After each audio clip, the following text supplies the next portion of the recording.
Okay, so this is part two.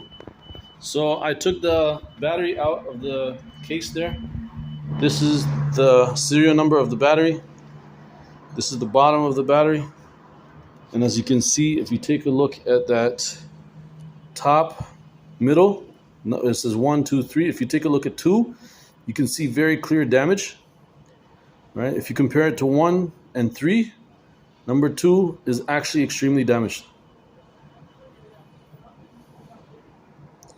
So all four of these batteries have been damaged by electrical issue. So as I said, I'm not a mechanic, right? I don't know what the exact issue is, but if I were to take a guess, because I was riding this bike and I hit the bump, it may have caused this screw to fall out and land here. That's very, very likely, right? These screws were all loose, all three. So it's not a big assumption to say that this thing jumped into here. It's a very likely cause. And the power was on. There's no way for me to see it, and it shorted the entire circuit. So all four batteries are damaged. They have very clear, obvious damage. The controller may need to be changed. Okay, so the problem is that now I have to get this thing back on the road somehow, and I have to get this thing back on the road quickly. The last time I dealt with Rise, it took them almost 3.5 to 4 months to get one small issue uh, taken care of and fixed.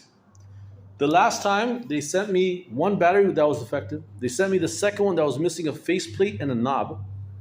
All right, and I have all this information on YouTube. I'm going to send you the YouTube videos. How I received something in the mail, and every single battery had some sort of defect. Right, as you can see, those knobs, they don't stay in place. Right, they have the screws in it on the top there, but you can't put the knob in there and make it stay in place. So there's very clear signs that there's issues with their battery manufacturer, right? And they're not taking care of it properly. So they're putting a lot of burden on me to convince them that there's a problem, and then they deny it. They deny it for 3 months. So it's very difficult working with this company, right? The bike itself seems to be okay, like when it's working. The problem is that these small little issues like that should be fixed by the manufacturer. They should have thought this out a lot better, so that this metal piece here doesn't accidentally jump into this small little piece here, or one of these, or this one here.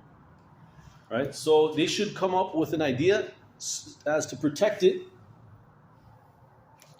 from going inside there. Right? They should have a protector that slides in there to protect it, but they don't. So even if they did fix this issue quickly, the problem is that problem is still there. So if they replaced the batteries and then they replaced the controller, and I got this bike back on the road, there's no way to say that this thing won't happen again. There's no protector there. There's nothing to protect it from falling into place. Okay, so that's one of the issues with this bike, and it's actually a major issue. It's a small issue, but it's actually a very major issue because it creates such a big problem for the electrical system. So this thing, I actually don't want this bike anymore, right? I'm asking for a refund because there's too much issues here that I don't want to deal with, right? These were perfectly working. These batteries are fine, and now they just stopped working. So I'm asking for my money back for this bike. So this is for the consumer protection. I'm going to forward this to you guys. I'm going to put this on my YouTube. I also have some other YouTube videos that I'll be forwarding to them as well. I think I may have like 6 or 7 or something like that. So I'll be forwarding that, and I'll be forwarding the emails that I have. So yeah, if you need any more information, I got so much, man. Believe me, I have too much information. If you need more information, let me know.